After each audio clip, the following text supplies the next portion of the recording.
water. He restores my strength. He leads me down the right paths for the sake of his reputation. Even when I must walk through the darkest valley, I fear no danger, for you are with me. Your rod and your staff reassure me. You prepare a feast before me in plain sight of my enemies. You refresh my head with oil. My cup is completely full. Surely your goodness and faithfulness will pursue me all my days, and I will live in the Lord's house for the rest of my life. We're going to look at a couple different aspects of this psalm. Again, Ben touched on this, preached a great lesson a couple Sundays ago. Please check it out. YouTube, on our podcast, you name it, shameless plugs there. But the title of his lesson was God is Enough. God is enough.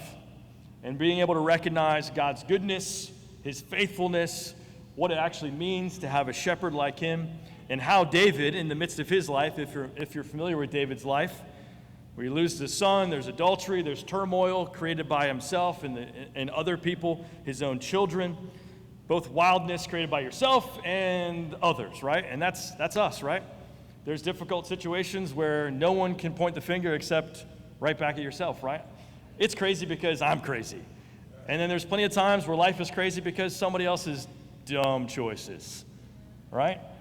So we can reflect and relate to David that our choices bring hardship and the choice of others bring hardship into our lives. But despite all that, David could come to a place where he could say, the Lord is my shepherd, I shall not want. And it's not I shall like I shouldn't, but he really gets to a place where God is taking care of every single one of the basic necessities in his life, and therefore he can be still, he can trust, and he can live in the Lord's house for the rest of his days, knowing that God is taking care of these major things. So note that in this psalm, God does things for us that we need to get our minds around. Obviously, he brings us to a point of lush pastures. He makes us lie down. Ben talked about this a couple Sundays ago, but sheep don't lie down unless their stomachs are full. Right? You can train a dog to sit, but you can't train a sheep to sit. They need to be filled. So here, he makes me. He takes care of my basic needs. He brings me to still waters. We talked about that too, that sheep do not drink from a babbling brook. They don't drink from a rushing stream. Shepherds would actually carve out channels, like Ben talked about, in the sand castle, if you ever did that, on the beach, where the water would come in, a little trough. They would actually create that on a rocky riverside to allow the sheep to have still waters. And he brings them through the darkest valley. I appreciate what Sade shared, that Rolando shared with her, that there is difficulty in all of our lives. Whether you've experienced it, you will. And what's beautiful about Psalm 23 is that this isn't a place where you stay. This is a place where you go through. It's temporary. And his rod and his staff, which are protection items and guidance, will bring us through all those things. So we know that God takes care of the basic needs. He doesn't promise us that we're going to have all the cars we want, that we're going to have all the health that we want, that we're going to have these incredible jobs that we want. He doesn't promise us these extra things. He promises the basics. And if we could get our minds around that, I know I would be a whole lot more grateful. But sometimes I put God as the shepherd as, well, you're going to bring me all the stuff I want too. Again, what I want, we got to make sure I'm wanting the right things. And when we do, I think God shows up more than capable. Amen? So we're going to look at a couple things this morning. That's kind of a quick overview of what we looked at a couple weeks ago. But we're going to talk about the idea of nobody wants to be a sheep, but you are anyway. And secondly is that God creates a table before or for you before your enemies. And those two aspects, deepening our appreciation for a good shepherd. And prayerfully, in light of that, we can walk in trust, in gratitude, and like the sheep here in this psalm, really know that we have indeed a good shepherd. So we all have stories where we've wandered, or you know someone that has wandered. I've got plenty of wandering stories, but the one I love the most is one I had nothing to do with. So I shared a lot of self-degradation last Sunday, not today. Someone else is getting degraded. Anyway. But I remember we were in Northern Virginia, which was is a crazy place to be, and we all live in Roanoke because we don't like places like Northern Virginia, right? So it's awesome. So we're all in that together. But my family was visiting my family, Lindsay's family, Northern Virginia, and there's a place called Fair Oaks Mall, which is bigger mall in this area, and there was this wonderful play place, so I heard, that my wife and my mother-in-law brought our son, Cameron, to. And Cameron was a little guy, very, very little. And Fair Oaks Mall and this play place is tons of people. And they're chatting or whatever, or looking at other cute kids, and to their wondering eyes, Cameron was gone. In any mall, you're like, oh, snap, like your kid's gone, what in the world? But in Fair Oaks Mall, Northern Virginia, it's heightened all the more because there's just more people, and people are crazier, I think, in Northern Virginia. So anyway, as a parent, the worst comes to your mind, right? They've been taken, they've been kidnapped, you name it. Someone's got my son running around. It's wild. So all that's happening, and I think I was golfing. So I was doing my thing, and they weren't doing their thing. So anyway, before you get it twisted, I don't play golf that much. I do consider myself an engaged father. Anyway, but in this case, I was on vacation, and they weren't. So temporarily on vacation. So Cameron is missing, and I think the story goes they're searching for quite some time.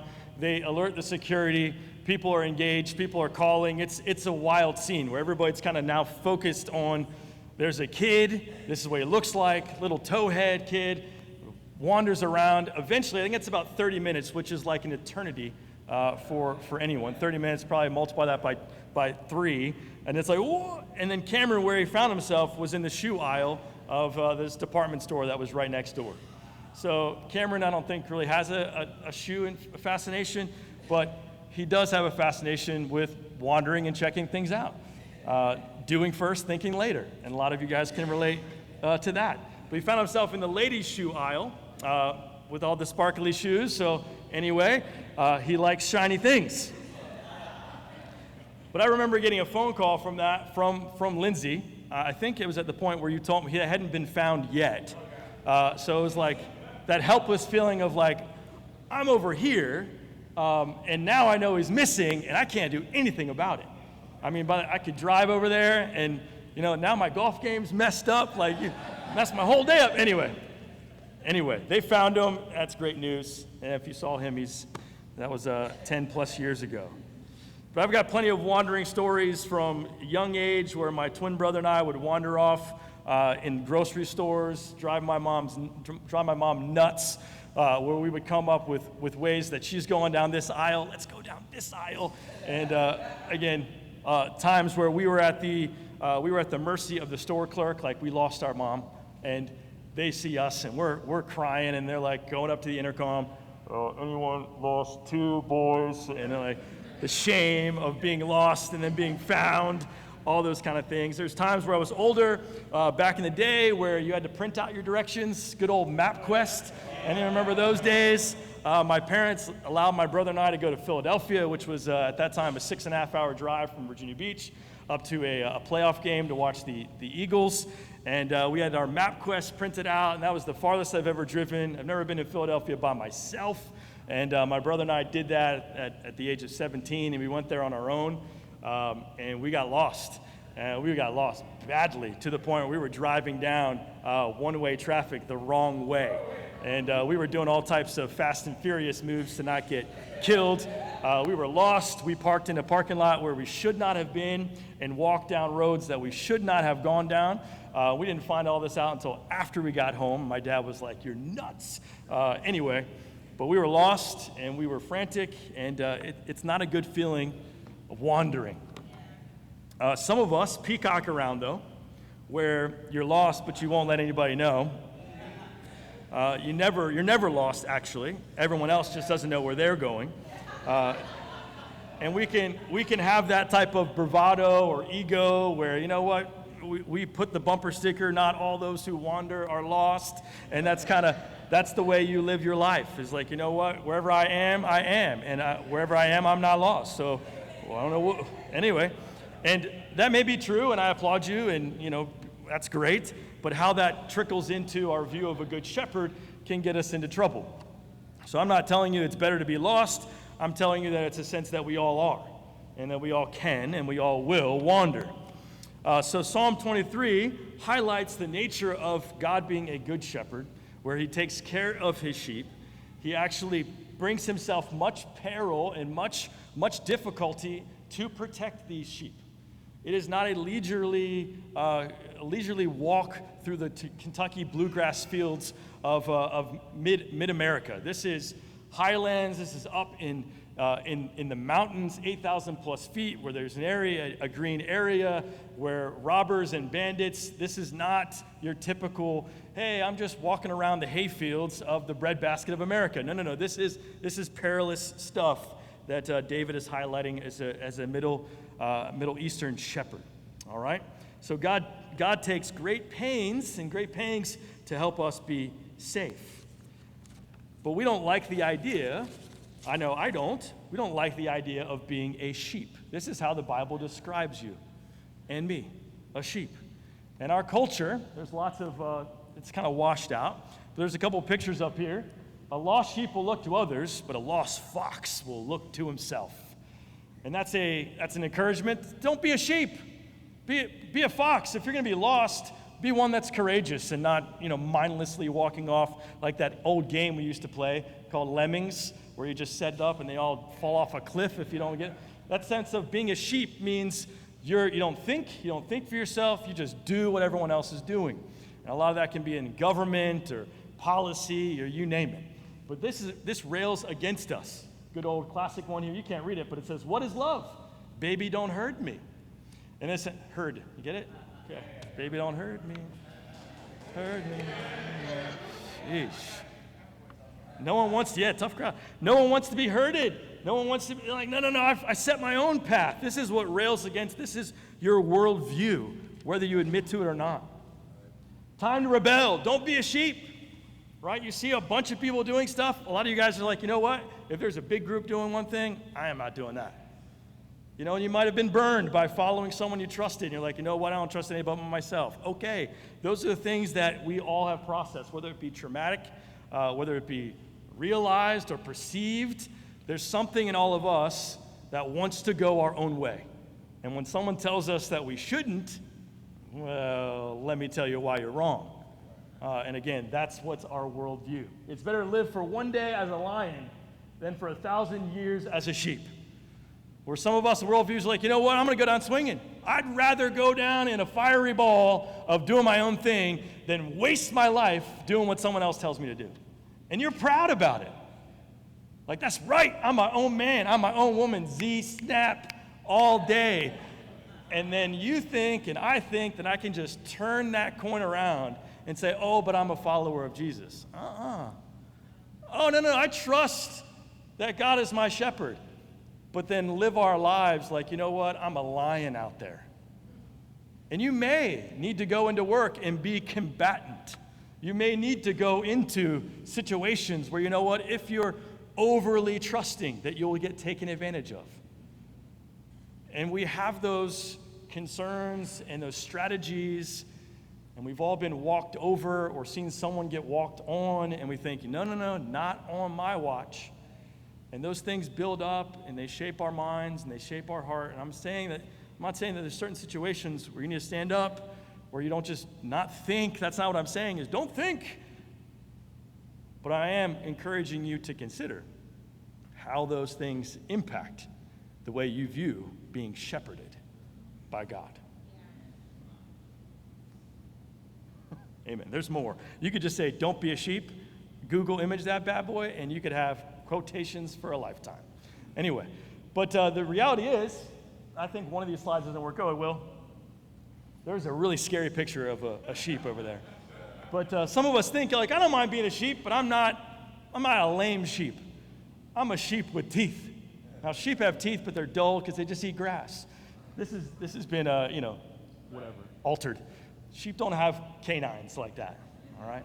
So in a sense, you're like, okay, I'm fine being a sheep, but I'm going to be, next slide, Will. I want to be one of them bad boys with the big old rams, male sheep, and you see them butting each other in the head, and it's like, whoa, on mountain crags, all that kind of stuff. The truth is, even that ferocious sheep or that ram right there, they're defenseless against everything else other than their own kind. A ram can butt heads against another sheep or another ram and, say he's the man, but insert wolf, I don't care how big your horns are, you're done. Insert bear, insert whatever else. Sheep are defenseless against every other, predator other than themselves.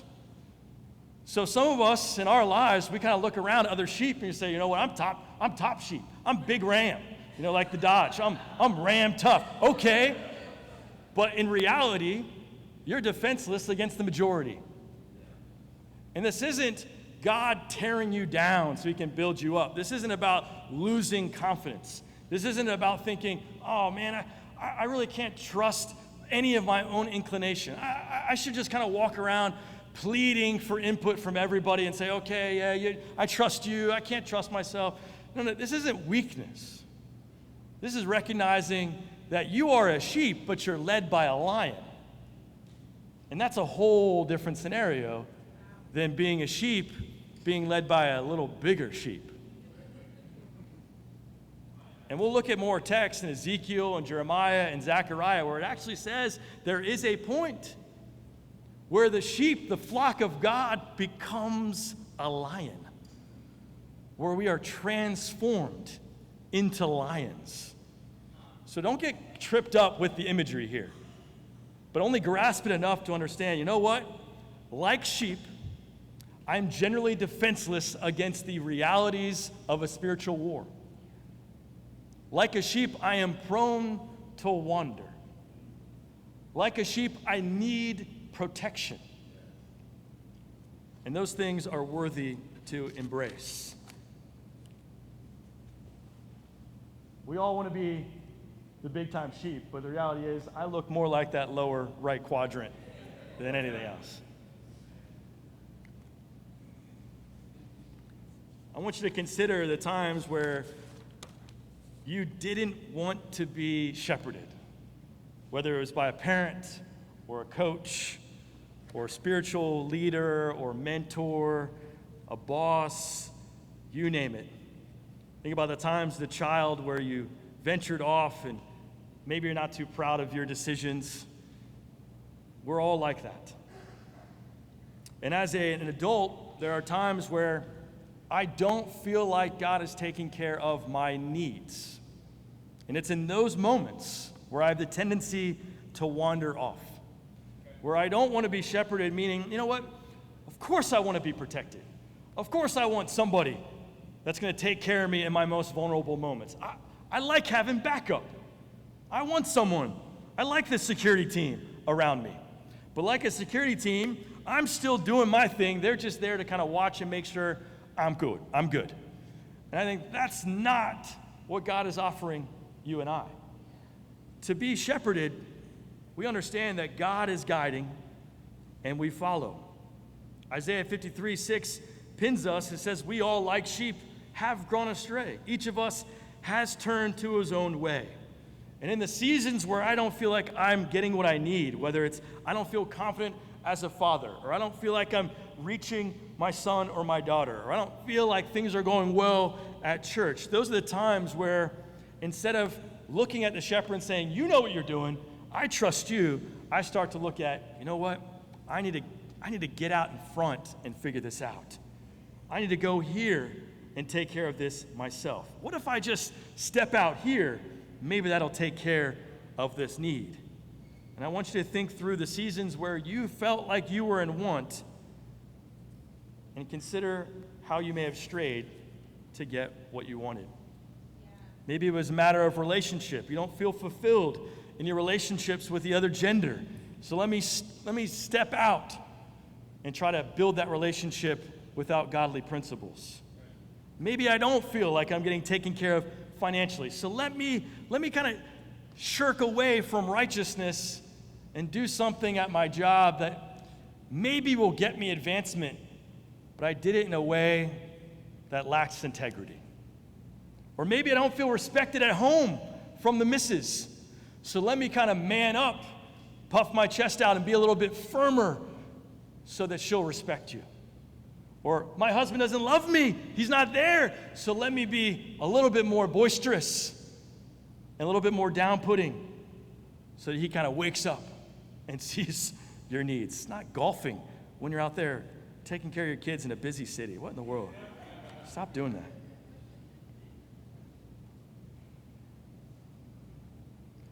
There's times where I fall victim to social media and the comparison game where it's not necessarily something that's happening to me, but I look at someone else's life. Someone else turned 40 and they're Rolando's like what, 28, 9, 30. Okay. But my brother Rolando a couple years ago was top 40 under 40, right? And I was under 40. I wasn't on that list. And I was proud of Rolando, and I'm like, I want to be. What do I got to do to get on a list like that? And my sister-in-law, who's up in Northern Virginia, crazy town, up there, she's a realtor and an entrepreneur, and she's on the top 40, under 40 up in Loudoun County. And she just had a big celebration. I'm on Facebook like, man, everybody around me is top 40. What's up with me? And in my own neighborhood, I see someone drive by with the Toyota Sequoia, and I'm like, oh, man. And I look at my Hyundai, who I feel like I'm replacing bulbs on that thing every week, and generally drive around with it kind of like, hey. And I'm like, man, I want a big SUV. When's my truck? And Drew and I were tearing up about the prices of Tacomas, and we're like, it's never going to happen, man. It's never going to happen. Let's just get rid of this dream. But kind of thinking that, you know what, I don't have enough. I'm comparing myself to other people my age. Let me go out. Let me step out and perhaps do something to bolster my stock here in this world and stray away from the satisfaction and fulfillment that God has given me and will give me. We all stray, whether it's just us trusting ourselves or us comparing ourselves, and we find ourselves lost and wandering. We wake up and we're in this artificial place where we thought was going to give us what we needed, and we were duped. And social media and the constant barrage of all that can bring you to a point, has brought me to a point where I was happy and content and grateful, and in the next moment, I completely feel like a loser or a failure. And if you're not on social media, good for you. But it's there. And it's there to drive desires to become needs. And it's a dangerous, dangerous game. But God does tell us over and over again, I've got you, I've got you, I've got you. I'm enough. And I believe God does expect certain couple things from us. He does expect you. Number one, He expects you to listen to His voice. You know, we'll talk about this in John 10, about God being being a good shepherd, and the sheep listening to His voice, and the sheep follow Him. You know, that was common back in this Middle Eastern time, first century, even shepherds today, that the shepherds have a song that they cry or sing or play to their sheep. And back in this time, or back in the first century, there's a quote from a guy named E.E.F. Bishop during the riots in Palestine in 1930. This village of Haifa was punished by having all their flocks sequestered by the government. And the inhabitants were able to redeem their flocks if they're able to pay for them. So they get their flocks taken, and then they've got to pay for them. Messed up. So anyway, among them was this orphan shepherd. This shepherd boy who was about 8 or 9 years old, they say, who owned 6 to 8 sheep and goats. And that's all he had. That's all he had in his life. That's all he had for work. And somehow he gets enough money to obtain them for their in redemption. And when he went to the big enclosure of all these sheep, the British sergeant was like, okay, how many sheep do you have? Okay, this is enough for 6 or 8. Just get 6 or 8, grab 6 to 8 and get out of here. He's like, no, I'll get mine. And the sergeant was like, what do you mean you're going to get yours? How are you going to know which one's yours in this big enclosure? And he brings out his little rifle and he starts playing a song. And sure enough, all the 8 of them mosey on out of this massive enclosure of sheep, and they follow the boy out. The shepherd boy says, no, I know better. My sheep listen to my song. And I'll play this song, and they know it, and they'll come.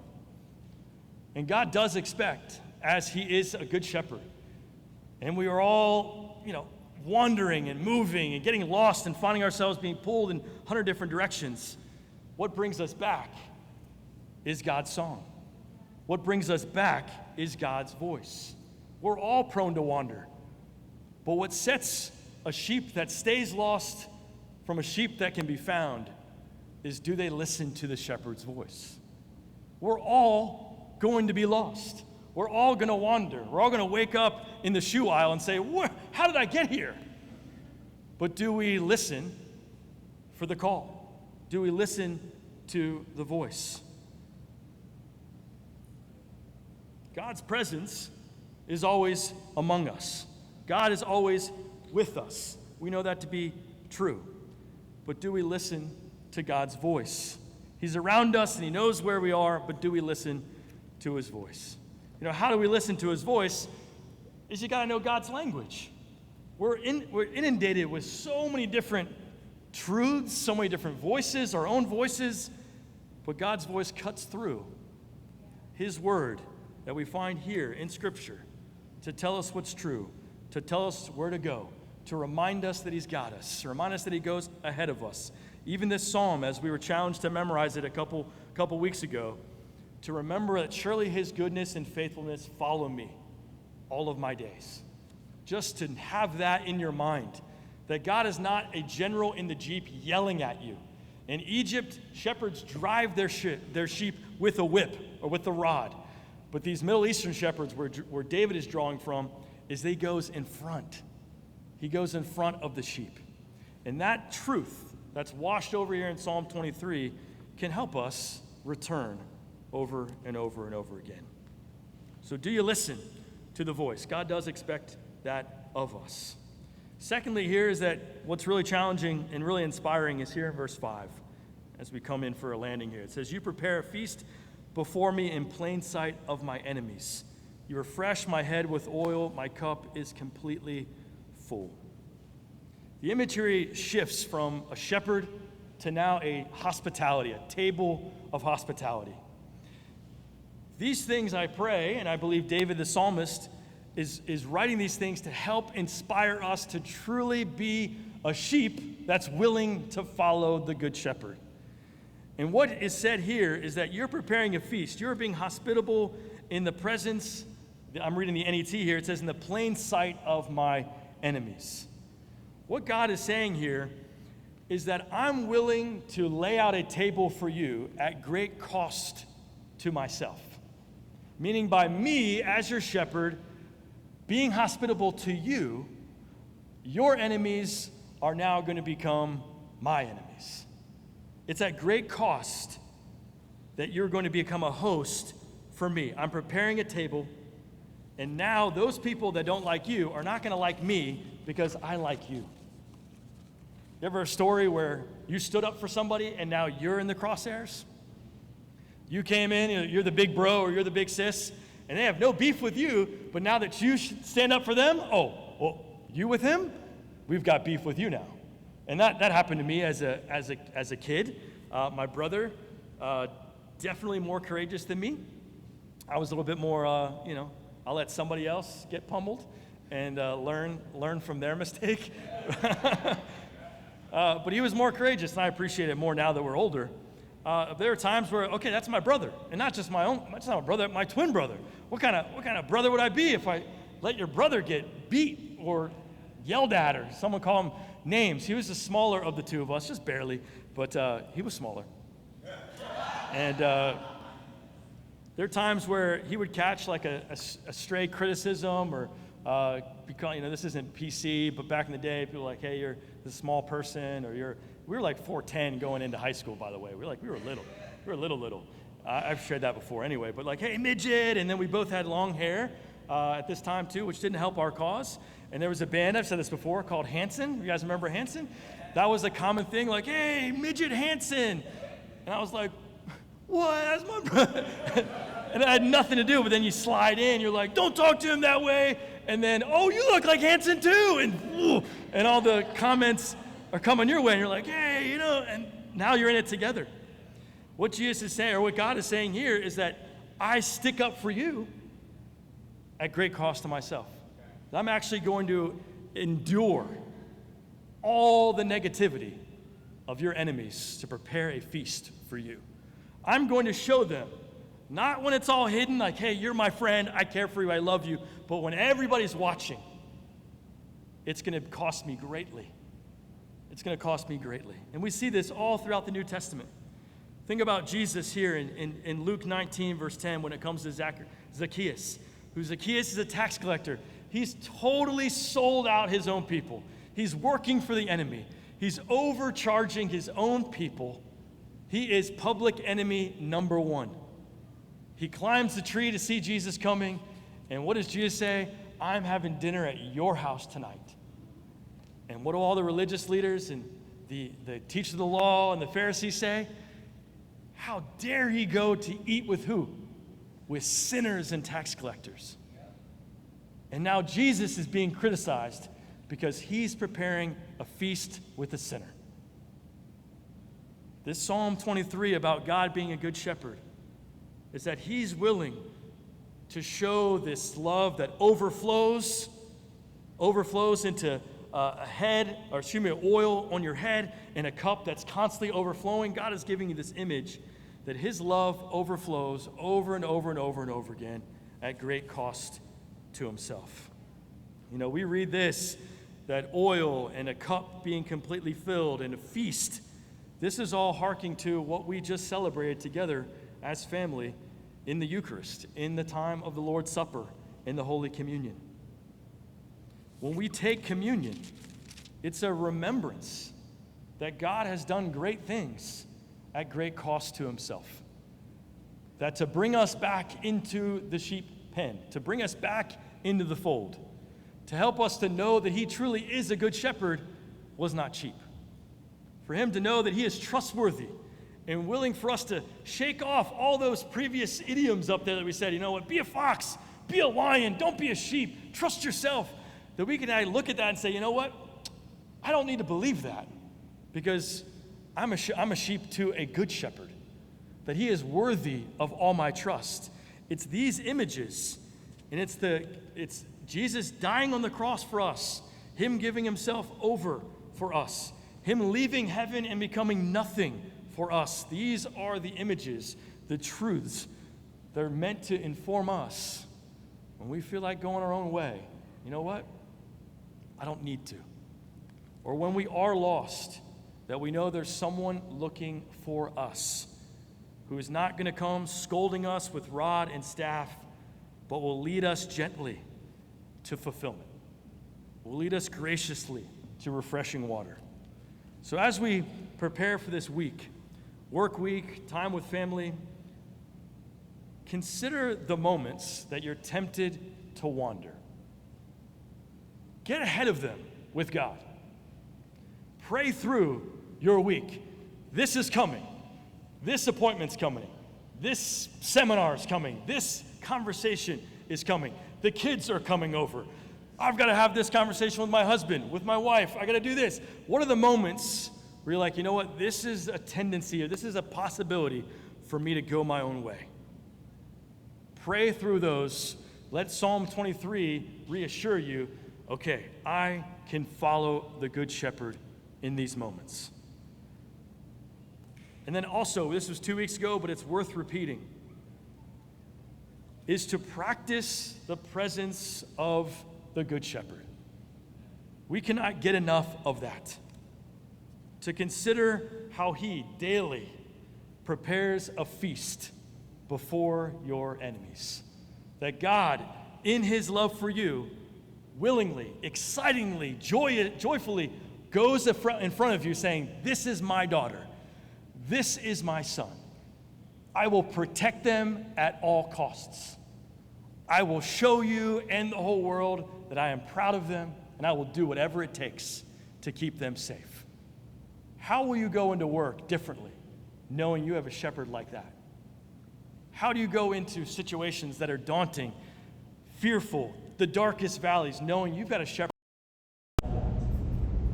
Practice that presence this week. Get ahead of the challenges and pray through those, knowing that you have the voice of God to guide you through those moments. We sing a song. We're not going to sing it here. It'd be cool if we did. But there's a song that we sing that says, I hear God singing to me.